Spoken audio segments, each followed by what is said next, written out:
नमो अर्हन्ताडं नमो सिद्धाडं नमो आयर्याडं नमो उवछायाडं नमो लोय सव्साहूडम् मंगलम भगवान वीरो मंगलम गौतमो गणि मंगलम कुंद कुंदात्यो जैन धर्मोस्तु मंगलम सर्वमंगल्य मांगल्यम सर्वकल्याणकारकम प्रधानां सर्वधर्माणां चैनं जयतु शासनम चैनं जयतु शासनम चैनं जयतु शासनम मोक्षमार्गस्य नेतारं भेत्तारं कर्म भूभृतां ज्ञातारं विश्वतत्त्वानां वन्दे तद्गुणलब्धये वन्दे तद्गुणलब्धये वन्दे तद्गुणलब्धये नमिदूणवड्डमाणं परमपाणं जिणं तिसोत्थेन वोच्छामि रयणसारं सायारणयारधं मीणम्। श्रीमद् भगवत कुंकुंदाचार्य देव द्वारा प्रेणी यह रयण सार प्राभृत नामक ग्रंथ, जिसका कथ्य है श्रावक एवं मुनि धर्म का स्वरूप। इस पर हम सभी ने, जहां से आचार्य देव ने चर्चा उठाई कि आगमोक्त परंपरा का समुचित आदर करते हुए उसी के अनुशासन में जो उपदेश का व्याख्यान चलता है, चर्चाओं का विचारणा का क्रम चलता है, उसका जो आदर करता है वह सम्यक दृष्टि है। और ये जो सम्यक दृष्टि है, ये ही सबसे ज्यादा कीमती रत्न को अपने धारण करता है, क्योंकि इस पूरे जगत में सम्यक्त्व रूपी रत्न ही सारभूत है। जैसे बीज वही निर्धारित करेगा कि वृक्ष होगा कि नहीं होगा, ऐसे ही मोक्ष होगा या ना होगा, इसका निर्धारण करने वाला कौन है? कि सम्यक्त्व नाम का बीज। इसलिए आचार्य कुंकुन देव ने से बोला, सम्मत रयण सारम, सारे रत्नों का सार सम्यक दर्शन है। इस सम्यक दर्शन के बिना ना तो मोक्ष मार्ग शुरू होता है, ना ही मोक्ष का किला बनाया जा सकता है। तो सुख का पूरा बीज, निराकुलता के समस्त उपायों का मंगलाचरण, वो मात्र और मात्र एक सम्यक्त्व ही है। सो सम्यक दृष्टि होता कैसा है? सम्यक्त्व को धारण करने वाला जीव कैसा होता है? कि वह 7 भय, 7 व्यसन, 25 मल दोष से रहित होता है, 8 गुण संयुक्त होता है, संसार शरीर और भोगों से विरक्त होता है और पंच परमेष्ठी का भक्त होता है। और ये तो उसकी बहिरंग जो जैसा उसका जीवन दिखता है उसकी बात थी। कल हम सभी ने गाथा 6 के आधार पर सम्यक दृष्टि के अंतःकरण की तरफ झांकने का प्रयत्न किया था। एक बार गाथा पाठ करते हैं। नियशुद्ध पणुरत्तो बहिरप्पावत् वज्जिदोडाणि जिणमुनि धम्मं मन्नदि गद दुःखो होदि सदिट्ठी। निज शुद्धात्मा में अनुरक्त रहता है, बहिरात्मा की दशा से रहित परान्मुख होता है, आत्मज्ञानी होता है, जिनेन्द्र देव मुनि और धर्म को मानता है, ऐसा सम्यक दृष्टि दुखों से रहित होता है। वह सम्यक दृष्टि कैसा होता है? दुखों से रहित होता है। तो कि ये सारे के सारे सम्यक दृष्टि के विशेषण हैं।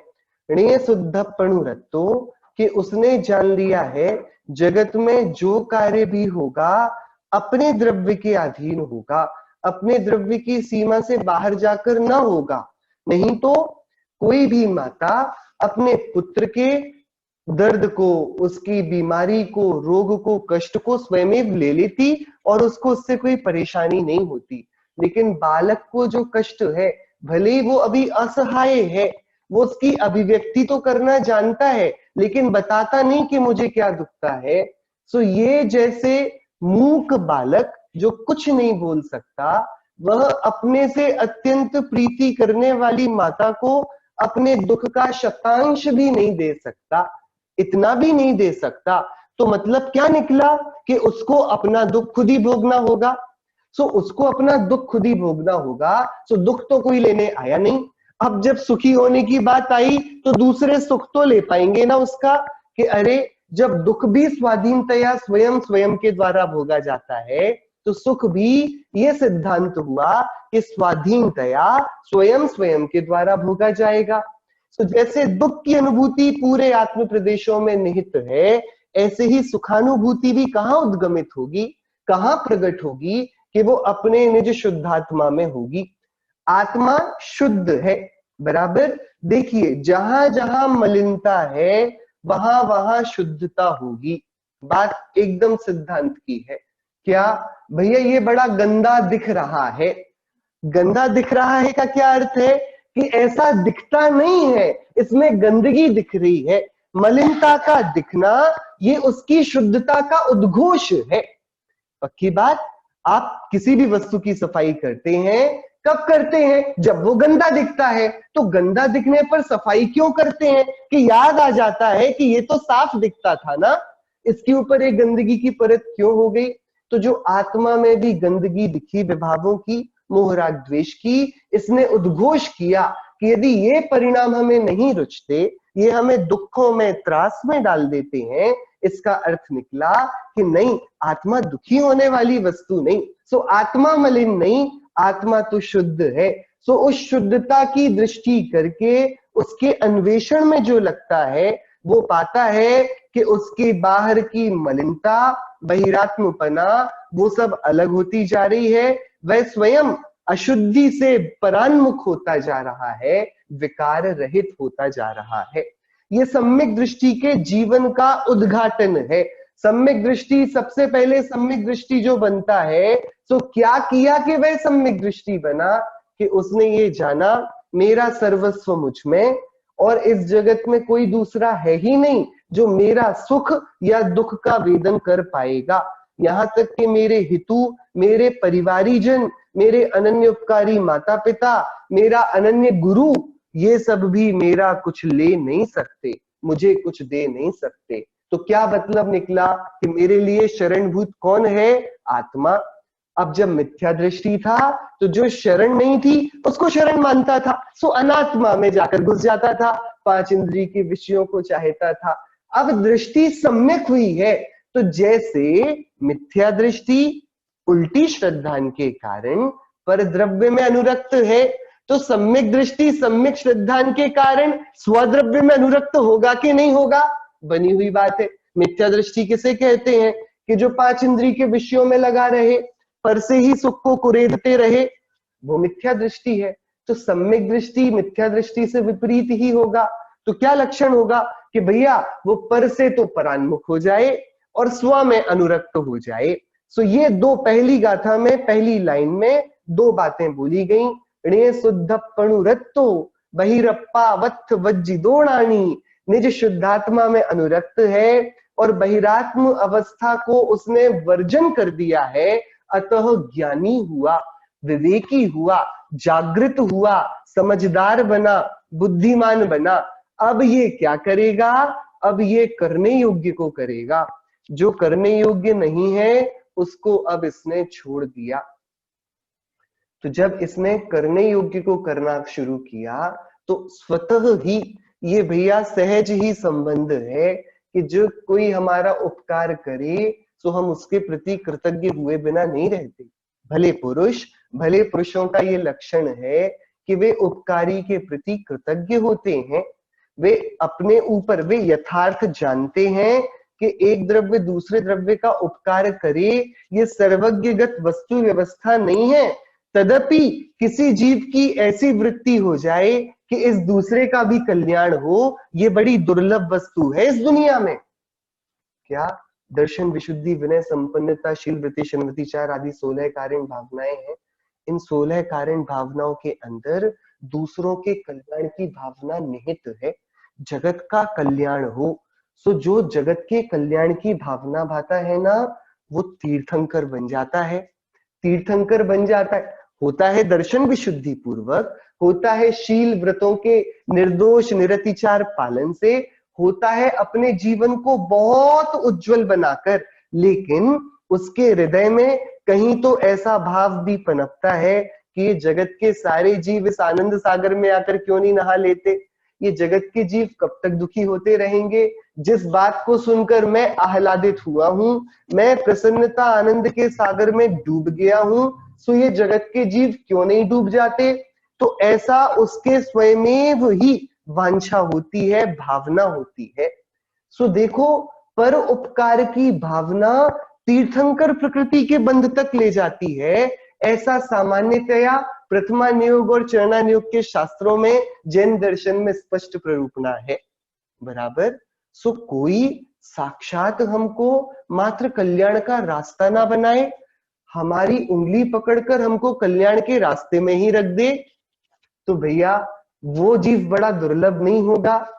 किसी के ऐसे विचार आए कि हमको संसार में एकदम आखंड डूबा हुआ देखे और आकर अत्यंत करुणा से हमको इस दलदल से निकालकर बहुत आराम से हमको एक सुरक्षित स्थान पर रख दे और हमारी पूरी व्यवस्था कर दे।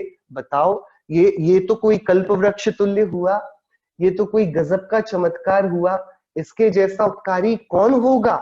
ऐसा ही ज्ञानी ने जब निज शुद्धात्मा में उसी सब का अनुभव किया जो जो श्री गुरु बताते थे, जब उसने अंतर्मुख होकर उसी दशा की आनंद को पाया जिस दशा से रोज अरिहंत भगवान की प्रतिमा को एकदम देखता था मंजा हुआ, उसने जब उसी सब को अनुभूत किया जो जो शास्त्रों में उसने पढ़ा था, तब उसको पता पड़ा, अहो क्या गजब का जिन प्रतिमा का उपकार, क्या गजब का मेरे ज्ञानी गुरुओं का उपकार, क्या गजब मां जिनवाणी ने मुझे अनुग्रहित किया है। सो वह क्या होता है, बाहर जो देखता था, सुनता था, पढ़ता था, समझता था, उसने ने शुद्धपणु रत्तो उसको अनुभूत किया, स्व संवेदन की मोहर उसमें लगाई, तो अब वह क्या हो गया, अब उसके निशंकित अंग प्रकट हुआ। अब वह जिनेन्द्र देव जिन मुनि और जिन धर्म को मानता है, वो जानता है इस जगत में मेरे हितु सिर्फ ये तीन हैं, बाकी सब तो लुटेरे हैं, चाहे वे परिवारी जन हो, मित्रजन हो या पूरा समाज हो, ये आजू बाजू की जितनी भी विषय संपदा हो, ये सब तो उपयोग के लुटेरे हैं और उपयोग को शरण है देव गुरु धर्म। ये उसको ये अंतरंग से ये निश्चय आना, ये बात है। पंच महागुरु भक्ति तो पूर्व गाथा में बता दिया। यहाँ पर क्या अर्थ है वापस देवशास गुरु के भक्त होने का, कि भैया अब उसने अंतःकरण से परीक्षा कर ली है कि हाँ, जो इन्होंने रास्ता बताया, अभी तक तो सब दुनिया में उलझाते थे, अलग अलग जगह से सुख के रास्ते निकाल कर बताते थे। कोई बोलते थे बहुत धन संपदा इकट्ठी कर लो, कोई बोलते थे विवाह आदि कर लो, कोई बोलते थे प्रसन्न हो जाओ, मस्ती करो, व्यसनों में लग जाओ, एंजॉय करो। इन्होंने बताया, सुन, तू चेतन है, तेरे में अनंत गुण है, तू अनंत गुणों का स्वामी है और तुझ में ऐसी शक्ति है जो तू अपनी सुध ले तो तत्काल सुखी हो सकता है। जब उसने ये सुना और इस बात को अपने अंतःस्थल में प्रमाण किया, तब उसको पता पड़ा, अरे बाकी सब तो मुझे ठगा करते थे, अब वास्तविकता में इन पंच महागुरुओं ने, इन देव शास्त्र गुरु ने हमको ये वाला रास्ता बताया है। ये वाली बात यहां तक हो गई थी। आखिरी बात कल हमारी रह गई थी और वो इस पूरी गाथा का गजब का सार है। गद दुखो होदि सद्दिट्ठी, सम्यक दृष्टि गद दुखो, दुख गत दुख दुख रहित होता है। सम्यक दृष्टि कैसा होता है, दुख रहित होता है। सम्यक दर्शन क्या था, मोक्ष नहीं था, मोक्ष महल का बीज था। सुख कहां पर था, मोक्ष में था। सुख मोक्ष में था, सुख के बीज में था कि नहीं था, ये यहां पर आचार्य कुंद देव विचार पर मंथन कर रहे हैं। उन्होंने बोला, देखो तुम दुखी हो और तुम्हें सुखी होना है, तो सुखी होने के लिए तुम क्या करो, एक ही औषधि है सुखी होने की, सम्यक्त्व उसको कहते हैं। तुम सम्यक दर्शन अंगीकार करो। कैसे होगा आचार्य भगवान, सम्यक दर्शन कैसे होगा?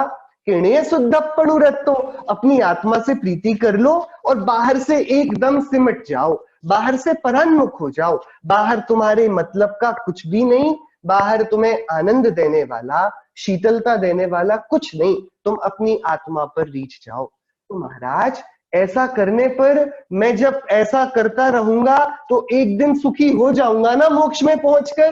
कि आचार्य देव हंस दिए। अरे भैया सुन, जो मोक्ष में सुख बोला है वो तो पूर्ण सुख बोला है, पूर्ण सुख बोला है वो। लेकिन कोई बहुत प्यासा हो, प्यास से उसे लगे कि बस अब पानी ना मिला तो प्राण निकल जाएंगे, उसको एक घूंट पानी मिले तो भी वह तृप्त करता है कि नहीं? कि अरे क्यों नहीं तृप्त करेगा? जो बूंद बूंद के लिए तड़पता हो उसके लिए एक घूंट पानी तो बहुत है।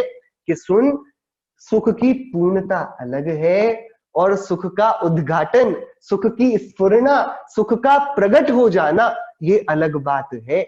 हम जिसे बीज कहते थे, तो ये मत समझ कि जगत के बीजों को तो बोएंगे, पानी देंगे, ऋतु का इंतजार करेंगे, ऋतु आएगी, पेड़ बड़ा होगा, फूल निकलेंगे, फल आएंगे, फल पकेंगे, फल को तोड़ेंगे, शोधेंगे, फिर खाएंगे, फिर रस मिलेगा।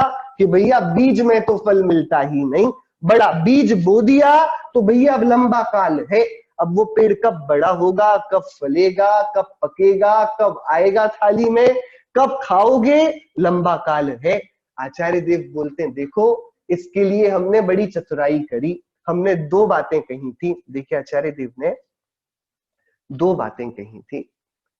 सम्यक्त्व रत्न ही सारभूत है और वह मोक्ष रूपी महान वृक्ष का मूल है।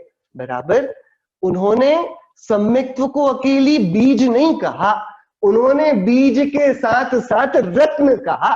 कि बीज तो ऐसा कि जिसका वृद्धि होती जाए, तो बीज का अर्थ तो ये कि जो बढ़ता जाएगा, जो अंश से प्रकट होकर पूर्ण होगा। और रत्न का अर्थ ये कि उसको तत्काल भोगा जा सकता है। ऐसा नहीं कि ऋतु का इंतजार करना हो, फलों के फलने का इंतजार करना हो और फिर फलों के भोगने की प्रतीक्षा करनी हो। क्या गजब की बात! सम्यक्त्व बीज है क्योंकि वह बड़ा होकर मोक्ष बनता है, लेकिन सम्यक्त्व निष्फल बीज नहीं है। क्या बोलते हैं आचार्य? सुन भैया, सम्यक्त्व तो रत्नों का रत्न है, और जो रत्न वाला हो वो भविष्य में अमीर बनेगा कि तत्काल रत्नवान बनता है? वो बाद में संपन्न होगा कि तत्काल रत्न के प्रकट होते ही संपन्न होगा? तत्काल होगा। ऐसे ही जो सम्यक्त्व का धारी पुरुष है, वह गद दुखो होदी, उसके दुख तत्काल सभी विनष्ट होते हैं, सम्यक दृष्टि के दुख नहीं होते। क्या बात समझ में आई? दुखी ना होना हो तो क्या करो? सम्यक दर्शन करो। हम देखो ऐसा है, बड़े चतुर हैं हमारे आचार्य महाराज, बड़े चतुर हैं। उनसे पूछो महाराज पैसा मिलेगा तो सुखी होंगे, तो आचार्य बोलेंगे पैसा चाहिए, पैसा सम्यक दर्शन से मिलेगा। कि भैया जो निर्दोष लक्ष्मी है ना, जो ऊंचे ऊंचे पद हैं, चक्रवर्ती के, तीर्थंकर के, राजा के, इंद्र के, ये सब तो समकितियों ने अपने पास रिजर्व रख रखे हैं। तुमको मिलेगा तो क्या मिलेगा? किसी एक दुकान के मालिक हो जाओगे, किसी धंधे के सीईओ बन जाओगे, इससे ज्यादा हमारी हैसियत नहीं है। मिथ्या दृष्टि क्या पाएगा सुख संपदा को? मिथ्या दृष्टि की चेरी नहीं है सुख संपदा। सुख संपदा भी ज्ञानी जीवों के आगे लौटती है। देखो भावलिंगी मुनिराज ही उत्कृष्ट पुण्य का संचय करके सर्वार्थ सिद्धि जाते हैं। बताओ, हम यहाँ समझते थे हमने इतना दान दिया और दिन रात पूजन करी, और उन मुनिराज ने तो क्या किया? सुकुमार कुमार ने जीवन भर उत्कृष्ट भोगों को भोगा, आखिरी के 3 दिन जाकर जंगल में खड़े हो गए। ना कभी ऐसा कोई उत्कृष्ट उन्होंने अनुष्ठान किया, ना कोई उत्कृष्ट कोई ऐसा क्रियाकांड किया, और जाकर सीधे सर्वार्थ सिद्धि पहुंच गए। और हम जीवन हमारा चला गया पोथी पढ़ पढ़कर और भगवान के सामने नाच नाच कर, द्रव्यों की आहुति दे देकर, और हम बन गए व्यंतर। क्या हुआ भैया? एक तो 3 दिन के इस चमत्कार में उत्कृष्ट पुण्य का संचय कर 33 सागर की अहमिंद्र पद को पाता है और एक जीवन भर पुण्य अनुष्ठानों पर बैठकर व्यंतरादि बन के रह जाता है, भवनत्रिक में रह जाता है, कुमानुष द्वीप में कुभोग भूमि में जन्म ले लेता है, मिलिच्छ खंड का बहुत बड़ा अधिपति हो जाता है, बहुत मालामाल हो जाता है। लेकिन ऐसे व्यवसायों का जिनके संयोजन में एकांततया हिंसा और पाप है, सीधा सीधा नरक है मरण के बाद। बस कि भाई आचार्य कहते हैं देखो तुमको पुण्य चाहिए तो भी सम्यक दर्शन कर लो, और तुमको सुख चाहिए तो सम्यक दर्शन आवश्यक है ही। दुखी होना, सुखी होने के लिए क्या चाहिए कि भैया सुखी होने के लिए उसके पास जाया जाए जिसके पास सुख हो। आचार्य कौन है इस दुनिया में सुखी कि पूर्ण सुखी तो अरिहंत और सिद्ध भगवान है, और उनसे थोड़े कम सुखी हैं तो वे आचार्य उपाध्याय साधु परमेष्ठी हैं। भगवान इनके अलावा भी कोई सुखी है कि अरे कैसी बात करते हो, ये सब तो अनगार हुए, ये सब तो परमेष्ठी हुए, ये तो परम पद में स्थित हमारे आदर्श हैं। लेकिन तुम सुनो, ऐसे भी जीव हैं जो घर में बैठते हैं, आजीविका चलाते हैं, विवाह करते हैं, राज्य का संचालन करते हैं, सब कुछ करते हैं, फिर भी दुखी नहीं होते। कौन है वे राजन कि समदृष्टि, सम्यक दृष्टि, वे दुखी नहीं होते। क्या सूत्र निकला? सम्यक दृष्टि दुखों से रहित होता है। यहाँ एक प्रश्न आया है, क्या सांसारिक जीवन में रहकर भी सम्यक दर्शन पाया जा सकता है? ऐसा कोई उदाहरण है? कि गजब की बात यही है कि सांसारिक जीवन में रहकर ही सम्यक दर्शन पाते हैं, जो सांसारिक जीवन में नहीं उनको सम्यक दर्शन का काम बचा नहीं। अब तो वे श्रेणी को चढ़ेंगे, केवल ज्ञान पाएंगे। भाई मतलब बात समझने की है ना। ये वाली बात तो ऐसी हुई, क्या बच्चे नर्सरी में एडमिशन ले सकते हैं? अरे बच्चे ही तो लेंगे नर्सरी में एडमिशन, जो 12वीं पास हो गए उनके लिए नर्सरी किस काम की। सम्यक दर्शन ये मोक्ष मार्ग का उद्घाटन है। उद्घाटन है मतलब प्रारंभिक स्टेज है। तो प्रारंभिक स्टेज कौन करेगा कि जिसको नर्सरी में पढ़ने की जरूरत है, जिसको अंक ज्ञान अक्षर ज्ञान कुछ नहीं आता। किसको नहीं आता? मिथ्या दृष्टि को। सम्यक दर्शन कौन करेगा? मिथ्या दृष्टि। मिथ्या दृष्टि संसार में है कि मोक्ष में? अरे वो तो संसार में आखंड डूबा हुआ है, उसी को तो आवश्यकता है सम्यक्त्व की। देखिए सम्यक दर्शन कोई हवा नहीं है, कोई ऐसी अपूर्व निधि नहीं है कि जो प्राप्त करने के लिए बहुत मेहनत मशक्कत की आवश्यकता हो। जिसको स्वयंभू रमण समुद्र में भीम काय को लिए महामगरमच्छ पूरा योजनों में फैला हुआ, जिसका शरीर का विस्तार है, मुंह खोलते ही लाखों करोड़ों मछलियां जिसके मुंह के अंदर आती हैं, मुंह बंद करते ही उतनी निकल जाती हैं। उतना बड़ा मच्छ जो स्वयंभू रमण समुद्र में लेटा हुआ है ना, आराम से वो भी सम्यक दर्शन कर सकता है। और 5 इंद्रिय संगी पंचेंद्रिय तिर्यंच जीव, फिर वो गिद्ध हो सियार हो, ये सब तो प्रगट हैं। बाकी आप समव शरण में देखो, तीर्थंकर देव के समव शरण में क्या गजब का जैनों ने रेखांकन किया। पूरी दुनिया के धर्म तो इसी बात पर सिमट गए कि मनुष्य का कल्याण होना चाहिए। गजब है ये तीर्थंकर महावीर का शासन कि जब समव शरण में महावीर भगवान ने अपनी दिव्य ध्वनि से उपदेश दिए, तब उस समव शरण में त्रियंचों के बैठने के लिए एक सभा लगी। 12 में से एक सभा त्रियंचों की थी, 12 में से 8 सभाएं तो देवों की हैं, क्योंकि उनके 4 प्रकार और देव देवियां वहां पर पूरा शील का पालन बराबर। तो देव अलग 4 सभाओं में, देवियां अलग 4 सभाओं में। एक जाएगी मुनिराजों की, साधुओं की बराबर, एक मनुष्य और एक श्राविकाएं, ये 3 बैठ गई अलग अलग सभाएं। अब एक बची, वो एक त्रियंचों की सभा है। तीर्थंकर महावीर के समव शरण में आपने वो चित्र तो अवश्य देखा होगा, एक मेंढक मुंह में फूल लिए चला जा रहा है। वो अलग बात हुई कि राजा श्रेणिक के हाथी के नीचे वो कुचल दिया गया और मरण को प्राप्त हुआ, लेकिन समव शरण जाना था तो पहुंच गया, एक्सप्रेस डिलीवरी हो गई उसकी सीधी सीधी। थोड़ा टाइम लगता मेंढक बनकर, जल्दी पहुंच गया देव बनकर। लेकिन बात गजब की ये विचारने की है कि मेंढक समव शरण में जाएगा तो कोई उसको दुत्कार नहीं देगा, अरे मेंढक यहाँ क्या कर रहे हैं, इतनी क्या गंदगी है यहाँ पर, कि मेंढक आएगा यहाँ पर कि भैया समव शरण में समस्त जीवों का, आपने वो चित्र नहीं देखे हमारे मंदिरों के नीचे, वेदियों के नीचे बने रहते हैं, एक कुंड है, एक जगह शेर है, एक जगह गाय है, दोनों उस कुंड से पानी पीते हैं। देखने को इतना सामान्य लगता है हम सभी को, क्या है, लेकिन आप विचार तो करो, गाय को जाने दो अलग, आप बंदूक लेके खड़े हो तब भी शेर के सामने जाओगे तो थरथराओगे। क्या जो निर्भयता से गाय और शेर एक ही कुंड में जल पिए, ये किसकी ताकत है? कि ये वीर शासन की ताकत है, ये तीर्थंकर महावीर का अहिंसा क्षमा धर्म है कि देखो उनके दिखते ही प्राणी परस्पर का जातिगत बैर भी भूल जाते हैं। जो बनाया गया कृत्रिम बैर नहीं, जातिगत ही है। वो शेर की प्रवृत्ति ही हिंसक है, जरूरी थोड़ी है जिससे शेर को बुरा लगे उसी का शिकार करे। उसे तो जो हिरण दिखेगा टूट पड़ेगा, जो गाय दिखेगी पीछे भागेगा।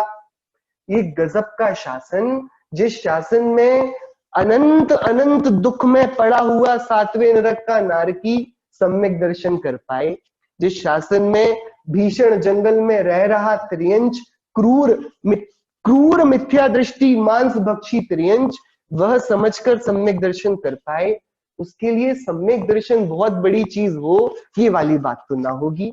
जिसको त्रियंच कर पाए, जिसको हमें लगता है हमारे पास बहुत व्यस्तता है, क्या व्यस्तता है हमारे पास? अब विचारो सातवें नरक जितनी व्यस्तता होगी क्या? सातवें हमने नरकों का स्वरूप पढ़ा है। नरकों के स्वरूप को संक्षेप में ये बोला जाता है, जहां दुखों को भोगने से फुर्सत ना मिले वो नरक गति है। अपन को तो भैया हफ्ते में एक एक बार, हफ्ते 4 दिन में एक आध दुख समझ में आता है। आज पेट दुख रहा है, आज ये डील नहीं बनी, आज इसने ये बोल दिया, आज प्रेम से बात नहीं हुई। हमारे दुखों की निरंतरता नहीं है। नरक गति में तो सेमर तरु के नीचे छाया ले गया, पत्ते गिरे, शरीर के टुकड़े हो गए, भागा भागा, क्या किया जाए क्या किया जाए, नदी में कूद पड़ा शीतलता के लिए। सो नदी पे सांप बिच्छू नेवले सारे जीव, उन सब ने उसको काट डाला, खत्म कर डाला। वहां से निकला, कहा यहाँ तो कुछ नहीं, तो जैसे ही निकल कर आया था 4 लोग पहले ही देखते थे, इसके पीछे भागे, पकड़ा, बहुत मारा, मारकर शरीर के खंड खंड टुकड़े टुकड़े कर दिए। अब जब तक दुखों से ये छूटता तब तक इसको प्यास लगने लगी, प्यास लगने लगी, भूख लगने लगी। क्या करे? तो देखता है वहां पर खाना पक रहा है। सो वहां पर नीचे तीसरे स्वर्ग तक तो देव हैं, वे ऐसी विक्रिया करवाते हैं कि खाना दूसरे नारकी पकाते हो। तो उनके पास जाता है, इतना भूखा है, गरम भट्टी को उठाता है, मुंह में डाल लेता है, कुछ है नहीं, अंगारे हैं बस, और पूरा जल जाता है। शरीर विक्रिया का है, वैक्रियक शरीर है, कटकर वापस जुड़ जाता है। इसका अर्थ ये नहीं कि वेदना नहीं होती। गोमट साठ जी में जब शरीर आदि मार्गणाओं की चर्चा है तब वहां लिया ये वाली बात कि भैया ये चैतन्य देव इस शरीर में पूरा पसरा हुआ है और वेदना को भोगने का काम चैतन्य देव अपने प्रदेशों में करता है। सो चाहे वैक्रियक शरीर हो, औदारिक हो, आहारक कोई शरीर हो, यदि प्रदेशों का प्रसार है और यदि शरीर में भंगिमा हुई है तो वेदना तो होगी ना, क्यों ना होगी? नाखून आप भी काट लेते हो, कहां दर्द होता है? क्योंकि प्रदेशों का प्रसार नहीं। बाल आप भी कटवा लेते हो, कहां दर्द होता है? प्रदेशों का प्रसार नहीं। वो वेदने वाला कौन है? आत्मा। आत्मा के प्रदेश होने चाहिए, उसके शरीर में पूरे में प्रदेश व्याप्त होंगे कि नहीं नारकी के? तो काटा जाएगा तो भले ही जुड़ता रहे, काटने की वेदना तो वही होगी ना। इतनी वेदना की व्यस्तता के बीच ये जो फ्रेज है ना, हमको मरने की फुर्सत नहीं, ये नरकों का फ्रेज है। नरक होता है जहां मरने की फुर्सत नहीं होती। दुखों से इतना व्यस्त है कि मरे इसकी फुर्सत नहीं है, मरने को जाता है फिर जी उठता है, फिर दुखी होता है। सो इतनी व्यस्तता के बीच भी वो वहां पर सम्यक दर्शन प्रकट कर लेता है। सो सम्यक दर्शन कठिन तो नहीं होगा, जो इतनी व्यस्तता के बीच कर लिया जाए। जो बिना बुद्धि के, त्रियंशों में क्या बुद्धि होगी? आप उनको जीव बोलना सिखाओगे और आप उनको एक तत्वार्थ सूत्र का सूत्र याद कराओगे तो क्या समझेंगे वो? कि बुद्धि उनमें कहाँ है। वे बस इतने ही तो समझ पाते हैं कि भैया मैं हूं और मुझको भोजन चाहिए, मैं उससे सुखी हो जाऊंगा। तो इतना समझते हैं तो भोजन के लिए दौड़ते हैं। समझते हैं ठंड बहुत लग रही है, बारिश बहुत हो रही है, इस गुफा में छिप जाएं, इतने ही तो मानते हैं। जब इनके इतना समझने से ये मानते हैं कि मैं भोजन की भूख से दुखी होता हूं, तो भोजन का प्रयत्न करते हैं, इतनी बुद्धि है ना। ये नहीं जानते रॉकेट कैसे उड़ता है, ये नहीं जानते स्मार्टफोन को कैसे चलाना है, ये कुछ नहीं जानते। वो इतना जानते हैं मैं भूख से दुखी होता हूँ, मैं ठंडी से दुखी होता हूँ, मुझे निद्रा चाहिए, मुझे प्रमाद आता है, मुझे ये कीड़े काटते हैं, मैं खुजा नहीं पाता, मैं मचलता हूं। इतना ज्ञान है ना, इतना ज्ञान सम्यक दर्शन के लिए काफी है। मैं किससे दुखी होता हूं, इतना ज्ञान भले उल्टा हो। हम भोजन ना मिलने से दुखी थोड़ी होते हैं, मैं भोजन करूंगा सुखी हो जाऊंगा, ये जो मिथ्या तत्व बनाया हमने, इस विपरीत मान्यता से हम दुखी हैं। तो उसको इतना पता है ना कि वो दुखी है, इस कारण से दुखी होता है। तो जब बुरे कारण से अपने को दुखी मान सकता है, तो सही कारण भी समझ पाएगा ना। जिसको बुरे कारण दिखते हैं दुख के गलत कारण, कि मैं भोजन ना मिलने से दुखी हूं, मैं ठंड से दुखी हूं, जिसको ये समझ में आता है, उसको किसी समय किसी गुरु के मिलने से, पूर्व भव की स्मृति से, जाति स्मरण से, भवितव्यता से ये स्मृति आ जाए कि अरे मेरे गुरुओं ने तो ये बताया था, दुख का कारण बाहर में है ही नहीं, ये बाहर तो ऐसा ही चलता रहेगा, सूरज तो रोज उदित होगा, बादल हमारे नियंत्रण में नहीं, बारिश कब आनी है हम उसको संचारित नहीं कर सकते, तो दुख का कारण ये तो नहीं हो सकते, ये तो प्रकृति का नाच है, ये तो चलता ही रहेगा। मैं इस प्रकृति के नाच से प्रभावित हो जाता हूं, मैं सहज बनती हुई व्यवस्था का आदी हो जाता हूं, मैं नहीं स्वीकारता कि ऐसा ही होने योग्य था, मैं क्यों दुखी रहूं, मैं तो जानने वाला हूं, मैं इसको करने वाला नहीं। इतना वो त्रियंच समझ जाता है, मैं गलती से इससे दुख मानता था, अब पता पड़ा मैं इससे दुखी नहीं हूं। तो जितनी बात इसको सम्यक दर्शन कहते हैं, मैं आत्मा हूं, मेरा सुख और दुख मुझसे है। आचार्य पूज्यपाद की समाधि तंत्र की गाथा है, आत्मा ही भव हेतु है, आत्मा ही निर्वाण, यो निश्चय से आत्मा का, आत्मा ही गुरु जान। संसार किसने बनाया? आत्मा ने। मोक्ष कौन बनाएगा? आत्मा। संसार का कारण कौन है? आत्मा। मोक्ष का कारण कौन बनेगा? आत्मा। तो आत्मा को चलाने वाला कौन? आत्मा। आत्मा का गुरु कौन? आत्मा। किसकी शरण में जाया जाए? यो निश्चय से आत्मा का, आत्मा ही गुरु जान। जिसने इस बात को समझ लिया, वो चाहे संसारी हो या श्रामण्य को अंगीकार किया हुआ मुनिराज हो, कोई हो, यदि वो इस बात को जानता है तो समकिति है। और बहुत शास्त्रों को जानता हो, बहुत बड़ी बड़ी युक्तियां बनाना जानता हो, बहुत दुनिया उसने देखी हो, लेकिन दुख के कारण क्या है और सुखी कैसे हुआ जाता है, इसका जिसको पता ठिकाना नहीं पता, वो उसकी बुद्धि, उसका ज्ञान किसी काम का नहीं, वो समकिति नहीं। क्या सांसारिक जीवन में रहकर भी सम्यक दर्शन पाया जा सकता है? सम्यक दृष्टि होने के लिए कोई ड्रेस नहीं लगती, ना कपड़े पहनने हैं ना उतारने हैं। सम्यक दृष्टि होने के लिए कोई तिलक नहीं लगाना पड़ता, ना कोई नियम लेना होता है। आपने मांस त्याग के लिए कोई नियम लिया क्या कि भाई परिणाम ही नहीं आता हमको, ले लेना चाहिए, नहीं लिया हो तो लो भैया, लेकिन कभी जरूरत ही नहीं पड़ी नियम लेने की। ये कैसे छूट गया कि जैसे वो छूट गया ना, ऐसे ही सम्यक तो होते ही ये सारी कुटेव छूट जाती है। ये तो परिणामों के स्तर हैं, विशुद्धि बढ़ी तो हीन वृत्ति छूट जाती है। इसमें नया विज्ञान क्या है? तो ये चिंता नहीं करना, ये जो पहले बताए ना सम्यक दर्शन के 51 बहुत ऊंचे ऊंचे गुण, कि भाई उसका भय नहीं होता, तो भय को हटाना नहीं है, वो अपने आप चला जाएगा। करना क्या है? मैं आत्मा हूं, मैं जानने देखने वाला हूं, जगत में सब कुछ अपने काल में स्वनियति से अपने आप होता है। मैं इसको जानूं तो ठीक, और ना जानूं अपने में लग जाऊं तो भी जगत को तो कुछ फर्क पड़ता नहीं। सूरज अपने काल में उगेगा, मैं देखूं या ना देखूं, ऋतुएं अपने काल में बदलेंगी, मैं सोचूं या ना सोचूं, जिसको जब जन्म लेना है लेगा ही अपने काल में, मैं उसकी खबर रखूं या ना रखूं। तो जब मेरे जानने न जानने से बाह्य जगत में कुछ फर्क नहीं पड़ता, तो मेरा बाह्य जगत में क्या रोल? भाई एक दिन आप देर तक सोते रहे तो सूरज ऐसा आना तो नहीं भूल जाएगा आपके घर के ऊपर चमकना, अरे ये तो सो रहा है आज मैं नहीं आऊंगा, ये देखने ही नहीं आया मुझे, कि सूरज को क्या फर्क पड़ता है। हवाएं तो नहीं रुक जाएंगी चलना आप दिन भर सोते रहे तो। भाई ऐसा नहीं होता। तो प्रकृति को जीव के जानने ना जानने से कुछ फर्क ही नहीं पड़ता। तो जीव का प्रकृति को जानना बेकार की क्रिया हुई। तो जीव की स्वच्छता है कि वो प्रकृति को जान लेता है, लेकिन जीव को जानना किसे चाहिए कि उसके जानने से जिसको फर्क पड़ता हो। आत्मा किसको जाने के फर्क पड़ता है? आत्मा शरीर को जाने, शरीर वृद्ध होना नहीं रोकता। आत्मा परिवार को जाने, परिवार उसके हिसाब से नहीं परिणमता। आत्मा शहर को जाने, शहर का कोई भी कार्य उसके जानने से नहीं होता। जो आत्मा खुद को जान ले, पूरी दुनिया बदल जाती है।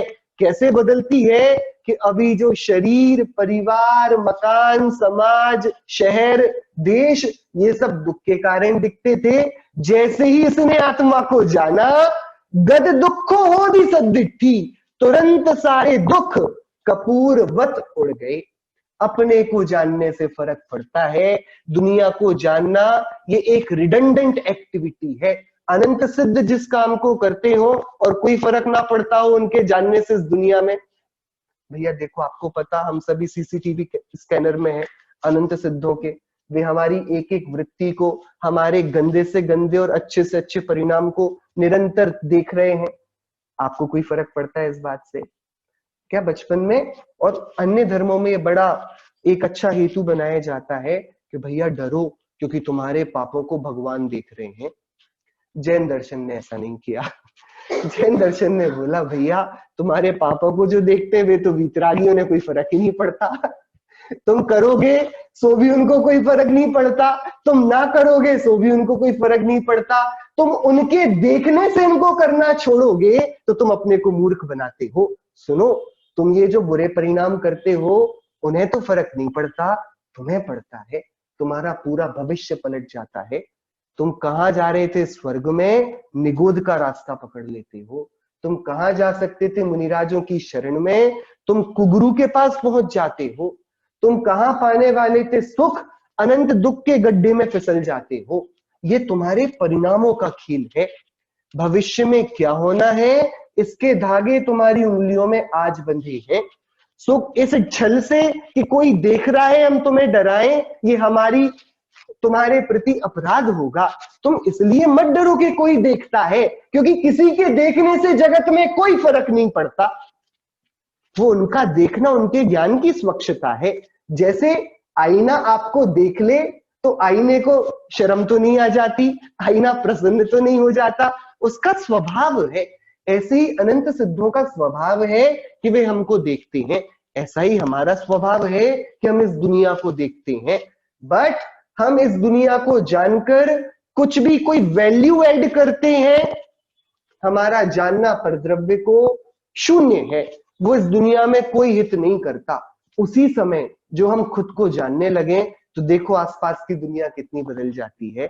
अनंत जीवों के बीच कोई एक ऐसा जीव हुआ जो अब क्रोध की बजाय क्षमा को आदरने लगा। अनंत जीवों के बीच कोई ऐसा जीव हुआ जो मान की जगह मार्दव को आदरने लगा। एक ने आत्मा को जाना तो अनंत जीवों के बीच ऐसा जीव हुआ जो सबको आत्मा को जानने के लिए प्रेरित करने लगा, जिसने कल्याण के रास्ते इस जगत के लिए खोल दिए। एक जीव आत्मा को जाने तो पूरी दुनिया का नक्शा बदलता है। हर जगह आनंद वार्ताएं होती हैं, सभी आनंद सागर में नहाते हैं, सब परस्पर बैर को भुला देते हैं, कोई किसी का अहित नहीं करना चाहता। एक आत्मा को जानने से तो पूरी दुनिया बदलती है। जो आत्मा खुद को ना जाने और दुनिया को जानने लगे, दुनिया का कुछ नहीं बदलता, आत्मा का पूरा जीवन बदल जाता है।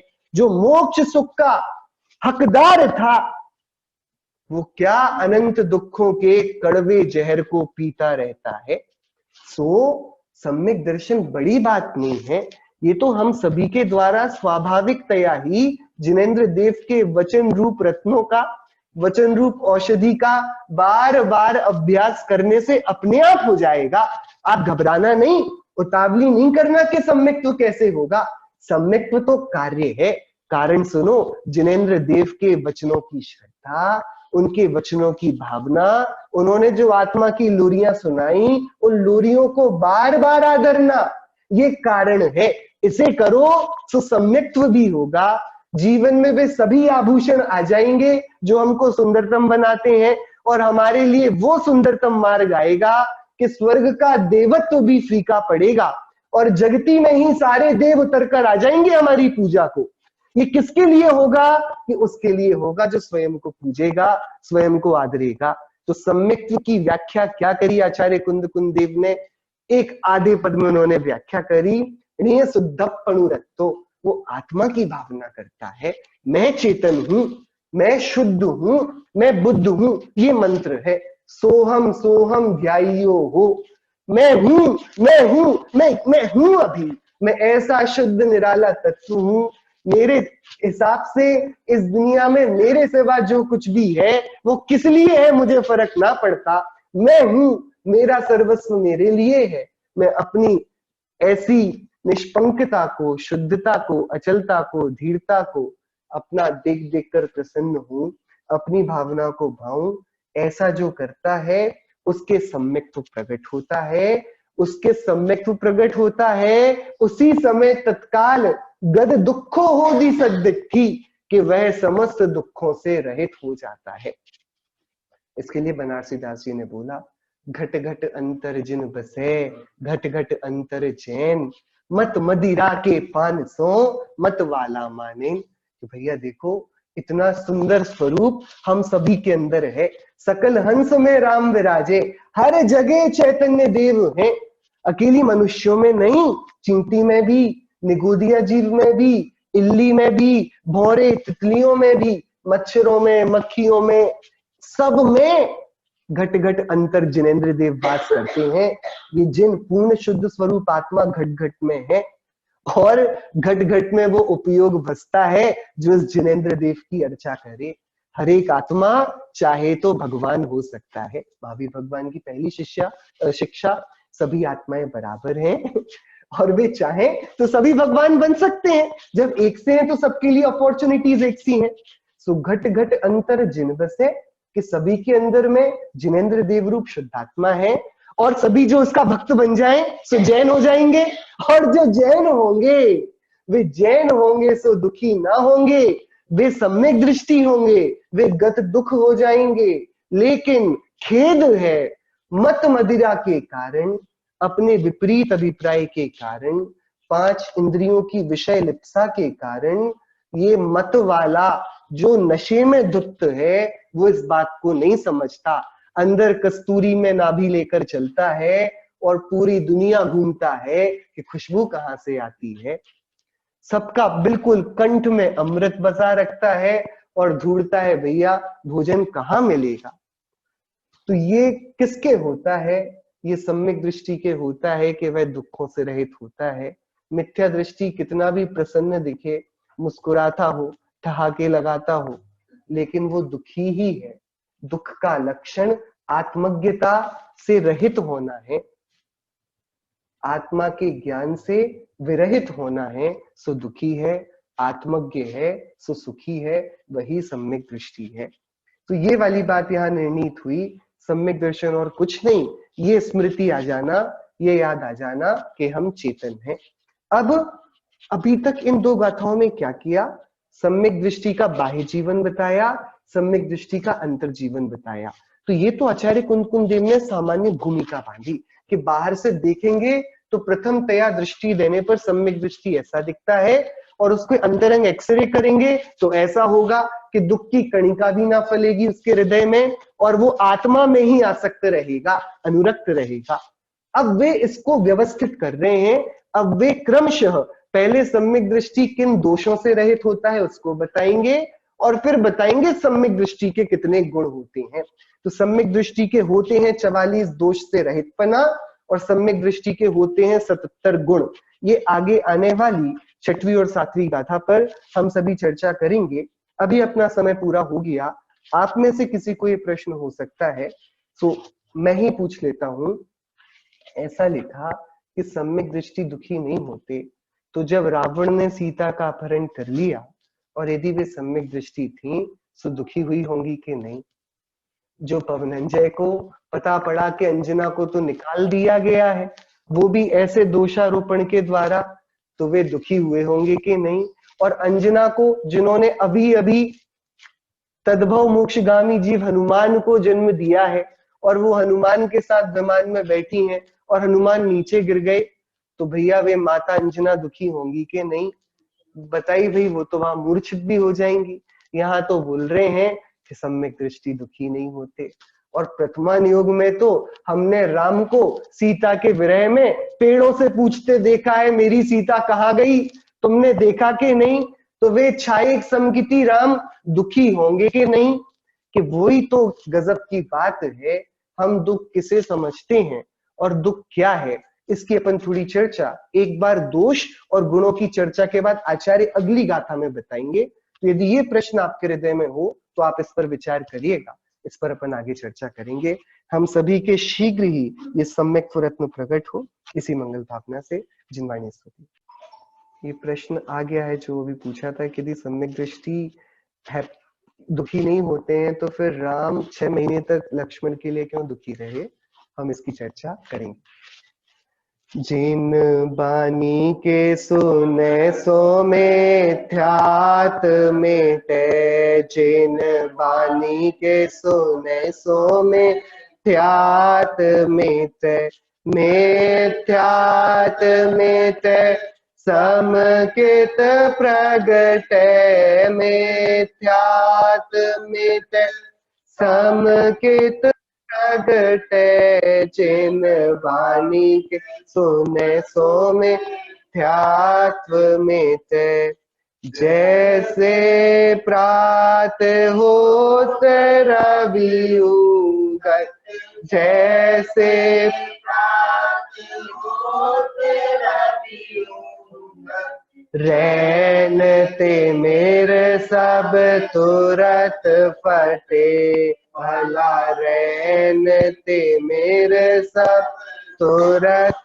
फटे, जिन वाणी के सुने सो मिथ्यात्व मिटे, अनादि काल की भूल मिटावे, अनादि काल की भूल मिटावे, अपने निधि घट घट ओघटे, अपने निधि घट घट ओघटे, त्याग विभाव स्वभाव सुधारे, त्याग विभाव सुधाव सुधारे, अनुभव करता करम कटे, भला अनुभव करता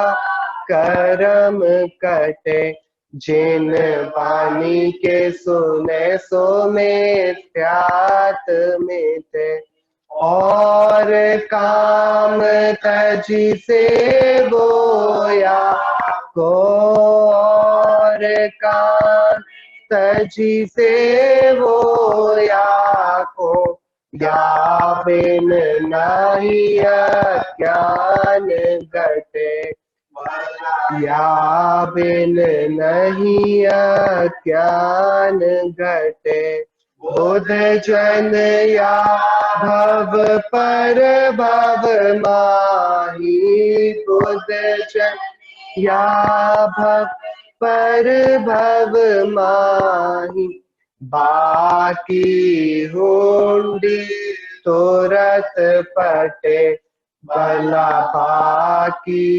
हुंडी तुरत पटे, जिन वाणी के सुने सो मिथ्यात्व मिटे, जिन वाणी के सुने सो मिथ्यात्व मिटे। नो पार्ट।